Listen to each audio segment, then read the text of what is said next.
بسم اللہ الرحمن الرحیم۔ السلام علیکم معزز ناظرین، دی نالج آف اسلام میں آپ کو خوش آمدید۔ دوستو، آج ہم آپ کو قرآن پاک کے ایک ایسے معجزے کے بارے میں بتائیں گے جسے سن کر آپ کا ایمان تازہ ہو جائے گا۔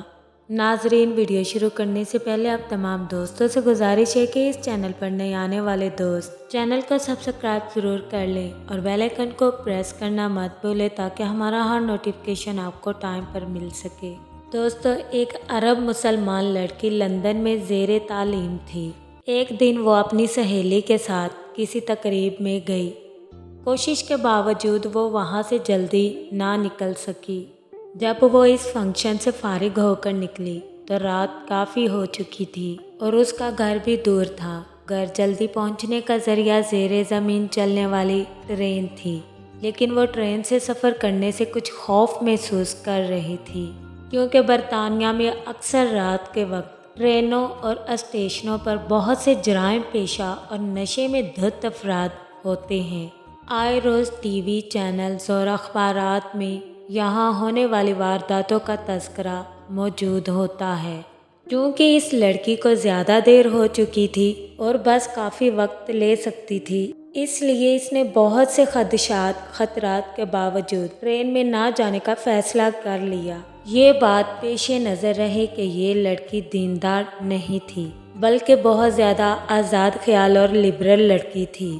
جب وہ اسٹیشن پر پہنچی تو یہ دیکھ کر اس کے جسم میں خوف کی ایک سرد لہر دوڑ گئی کہ اسٹیشن بالکل سنسان ہے، صرف ایک شخص کھڑا ہے جو حلیے سے ہی جرائم پیشہ لگتا تھا۔ وہ انتہائی خوف زدہ ہو گئی۔ پھر اس نے ہمت کی، خود کو سنبھالا، قرآنی آیات کا ورد کرنا شروع کر دیا۔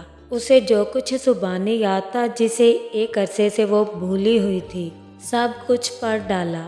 اتنے میں ٹرین آئی اور وہ اس میں سوار ہو کر باخیریت اپنے گھر پہنچ گئی۔ اگلے دن کا اخبار دیکھ کر وہ چونک اٹھی۔ اسی اسٹیشن پر اس کے روانہ ہونے کے تھوڑی دیر بعد ایک نوجوان لڑکی کا قتل ہوا اور قاتل گرفتار بھی ہو گیا۔ وہ پولیس اسٹیشن گئی۔ پولیس والوں کو بتایا کہ قتل سے کچھ دیر پہلے وہ اس اسٹیشن پر موجود تھی۔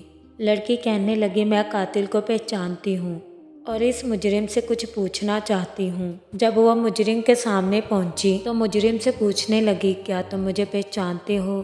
اس مجرم نے جواب دیا، ہاں پہچانتا ہوں، رات کو تم بھی اس اسٹیشن پر آئی تھی۔ لڑکی نے پوچھا، پھر تم نے مجھے کیوں چھوڑ دیا؟ وہ مجرم کہنے لگا، میں تمہیں کیسے نقصان پہنچاتا؟ تمہارے پیچھے تو دو انتہائی صحت مند اور قدداور باڈی گارڈ تھے۔ یہ سن کر لڑکی حیران ہو گئی۔ اس لڑکی کو یقین ہو گیا کہ قرآن کی آیتوں کا ورد کرنے کی وجہ سے اللہ تعالیٰ کی طرف سے اس کی حفاظت کی گئی۔ وہ واپسی پہ اللہ کے تشکر اور احسان مندی کے جذبات سے مغلوب تھی۔ اللہ کی مدد اور نصرت پر اس کا بھروسہ مزید بڑھ گیا تھا۔ ناظرین، اگر ہم اپنے دل کی گہرائیوں سے اللہ کو پکاریں اور اللہ کی تائید اور نصرت پر بھروسہ رکھیں تو ہم اللہ کی رحمت سے کبھی محروم نہیں رہیں گے۔